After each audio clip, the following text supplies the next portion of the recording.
რადიო აჭარა FM 104.5 მოგესალმებით საზოგადოებრივი მაუწყებლის აჭარის რადიოს ეთერში FM 104.5 ვაგრძელებს სხვადასხვა თემებზე საუბარს ფსიქოლოგ ნონა ხიდეშელთან ერთად, რომლის რჩევებსაც ხშირად ვითვალისწინებს და რომელიც ამასთანავე არის ახალგაზრდა მეცნიერთა საზოგადოების მამარდაშვილის ინსტიტუტის ერთ-ერთი დამფუძნებელი. დღევანდელ თემას ქვია ჩემი სათქმელი სოციალურ ქსელში, რომელსაც ვერ ვამბობ და ამიტომ მივმართავ სხვადასხვა გზებს. ნონა, დარეგისტრირდი არარეალური სახელით და გვარით. გქონდეს ურთიერთობა სოციუმთან და არ იცოდეს სხვამ ვინ ხარ, რადგან რეალურად შენ თვითონ არ იცი რა გინდა. რა ფსიქოლოგიის ადამიანებთან გვაქვს საქმე, არის თუ არა ეს მხოლოდ, როგორც ამბობენ, გასართობად გამოგონილი სიტუაცია, თუ ადამიანი უბრალოდ საკუთარ თავს გაურბის. ამბობენ, რომ ერთობიან, მაგრამ რეალურად ახლა ფსიქოლოგიაში ყველაფერს თავისი ახსნა აქვს. ზოგადად ყველაფერს თავისი ახსნა აქვს სამყაროში. შემთხვევით არაფერი არ ხდება ადამიანს, რო გონია, რომ ინსტინქტურად რაღაც გააკეთა, ეს ინსტინქტებიც არაცნობიერიდან მოდის. ანუ მაინც საქმე გვაქვს ზოგადად ადამიანის ფსიქიკასთან. ეს კატეგორია, რომელიც ინკოგნიტოდ დავუშვათ რეგისტრირდება, ეს არის ყველაზე რთული არეული ფსიქიკა, მოდი ესე ვთქვათ, რამდენად აცნობიერებენ ისინი სხვა თემა. საერთოდ ესე ხდება ფსიქოლოგიაში, ვინც ფსიქოლოგი არ იცის, მათ გონიათ, რომ ყველაფერი ისე ხდება, როგორც ისინი ხედავენ სამყაროში და რომ უხსნი, რომ ესე კი ამას მიზეზი აქვს, ну, რა თქმა უნდა, გეკამათებიან არჯერად 1000 სისულელებს იგონებენ, რომ გაექცნენ ამ რეალობას. მაგრამ ეს ისე არ არის. მე მქონდა სერიოზული დაკვირვება სოციალურ ქსელებზე.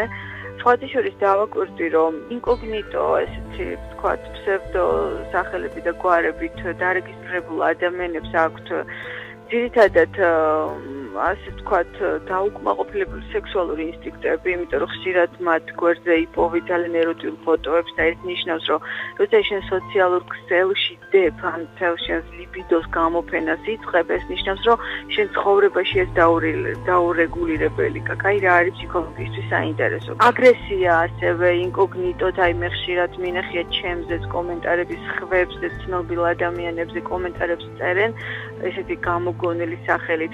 ეს შეიძლება ახლობელიც იყოს, რომელსაც ადამიანი ხო ხვდები, როგორი არსება არასრულფასოვანი, იგი ატარებს შურს, ყვარდულს, ну ეს არის მისი სისუსტე.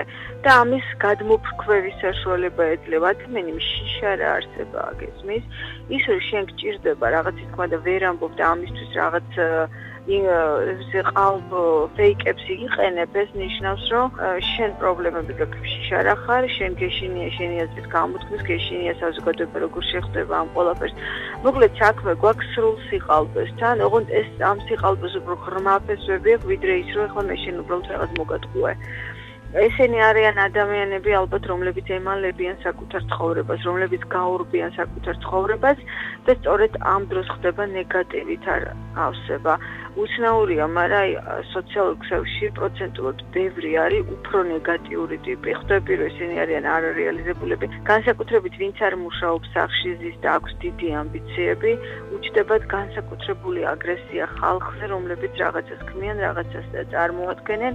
მერე ეს ცინიზმში გადადის და საბოლოო ჯამში ეს ყველაფერი მგონია, რომ მაინც ჯითგანადგურების მომენტია. ეს არის ძალიან საგანგაშო იმ თვალსაზრისით, რომ ესე ჩაიდის მათი ცხოვრება, გესმის, აი 10 წელი შეიძლება გავიდეს ისე, რომ შენ იყო როგორ ეძახიან ტროლი Facebook-ზე რა და ეს დასაფიქრებელი საკითხია. Facebook-ი ხა ნარკოტიკების გახდა როგორც კაზინო, ადამიანები ზიან და აქ აფრქვევენ თავის ემოციებს. მაინც საბოლოო ჯამში მივდივართ ადამიანის გამოუსვლელ შინაგან ენერგიაზე, რომლის რეალიზაციასაც ადამიანი ვერ ახერხებს. კითხე კიდეც ადამიანთა გარკვეულ ნაწილს და როგორც აღმოჩნდა, ისინი ვერ ამბობენ, როგორებიც არიან და ასეთი გზით ამჯობინებენ კონტაქტს სოციუმთან.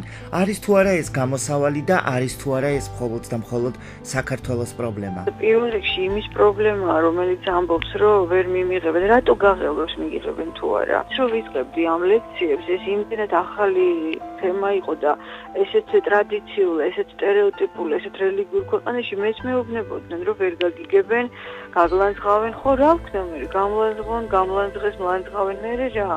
ამიტომ მე პიროვნება აღარ ვარ, ეს ჩემი თვითრეალიზაცია, ეს ჩემი გზა, ეს ჩემი პიროვნება. მე ერთადერთი ამ გზით შემიძლია ვია, რომ ესეთი ვარ და ბოდიში რა ვერ დავიმალები ახლა, იმიტომ რომ ვიღაცას არ მოვეწონა. ნუ მიმიღებენ, აი დარდი. და ამას ვეუბნები აბსოლუტურად ყველას. ნუ მიგიღებენ, ვიღაც ხომ იგიღებს.